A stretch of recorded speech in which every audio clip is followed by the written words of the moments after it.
안녕하세요. 저는 며칠 전 아내에게 뺨을 얻어맞으며 이혼 요구를 받은 유부남입니다. 그런데 억울하기도 하고 아니면 아내의 반응이 당연한 것 같기도 하고 답답한 마음에 욕을 왕창 먹을 각오로 사연을 보내봅니다. 저는 아내와 나이차가 무려 8살 차이가 납니다. 그래서 주변에서는 많이들 부러워했습니다.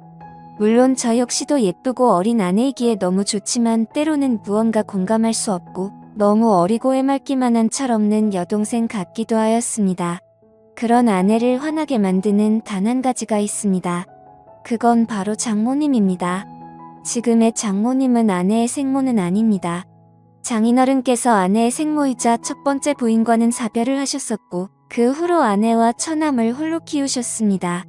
아내와 처남이 장가를 간 이후에 어느 날 만나는 여자가 있다며 재혼을 하고 싶다고 말씀하셨습니다.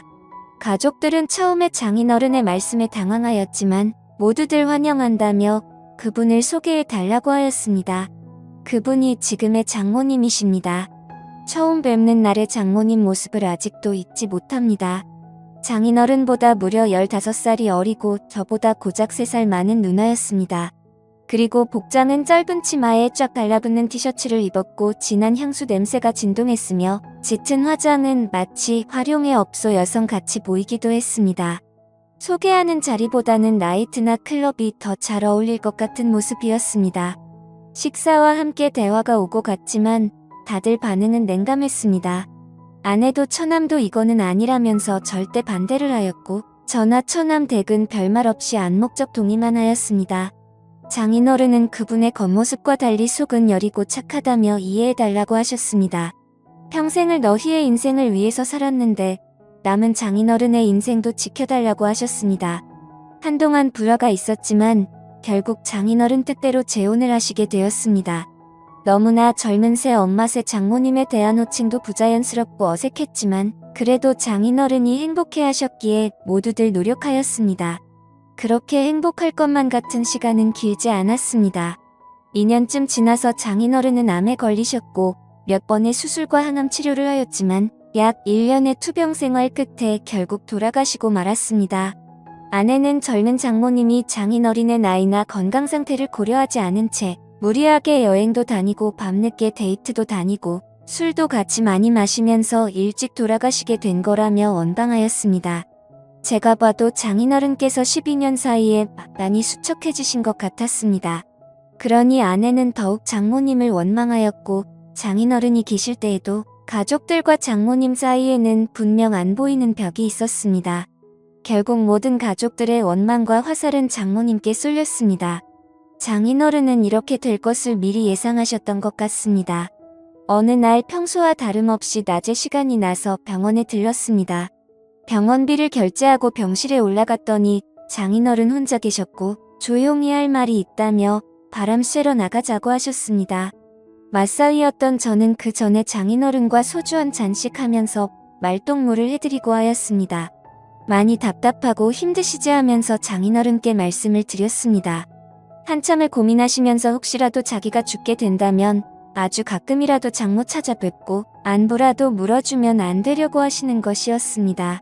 그러시면서 장모도 많이 외로운 사람이라며 부탁한다고 하셨습니다. 저는 마지막 당부 같은 걸 하시는 장인어른께 빨리 쾌차하셔서 집으로 가시면 장모님께도 더 잘하고 처갓집에 더 자주 찾아뵙겠다고 하였습니다. 자네만 믿는다며 저한테 여러 번 부탁을 하셨습니다. 그 뒤로 장례가 끝나고 어느 정도 시간이 지날 때쯤 장모님께 전화를 드렸습니다.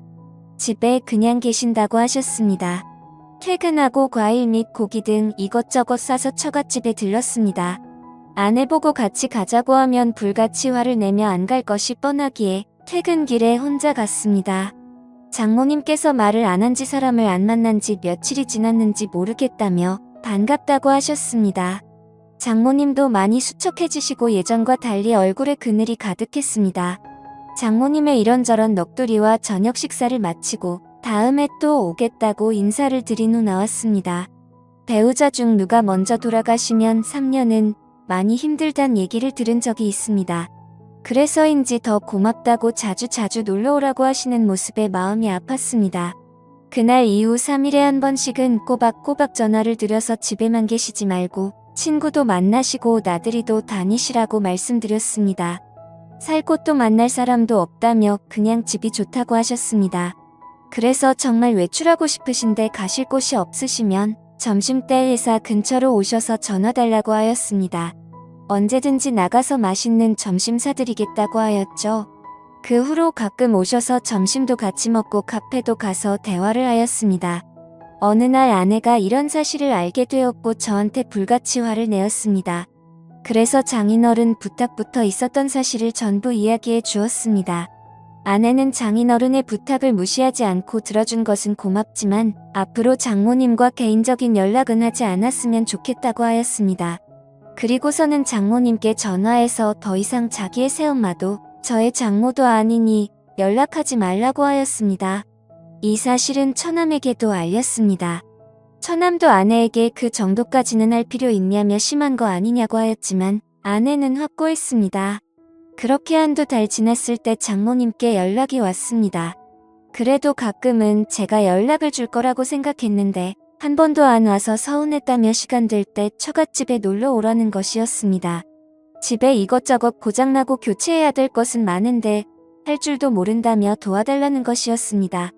그래서 이번 주말에 한번 찾아뵙겠다고 말씀을 드리고 아내에게는 주말에 회사 상사분들이랑 골프 약속이 있다고 거짓말을 하고 처갓집으로 갔습니다.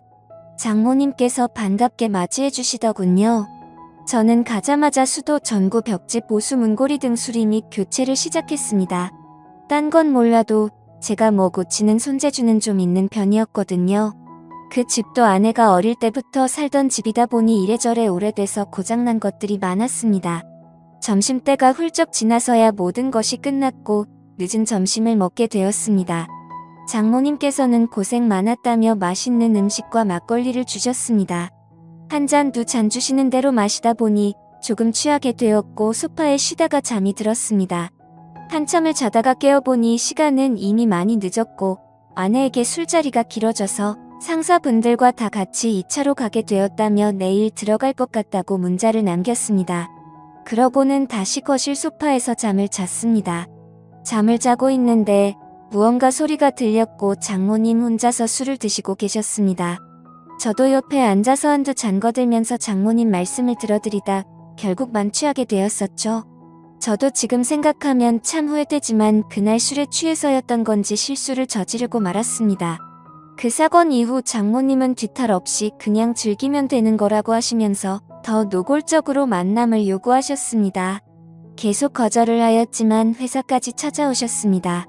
몇 번이고 다음에 찾아뵙겠다며 택시를 태워서 보내드렸지만 또 오셨습니다. 결국 처갓집을 가게 되었고 그렇게 만남을 가지게 되었습니다. 그런데 꼬리가 길면 잡히듯 내 행동이 수상해서 핸드폰을 뒤져보고 안 것인지 아내가 어떻게 안 것인지 모든 사실을 다 알게 되었습니다.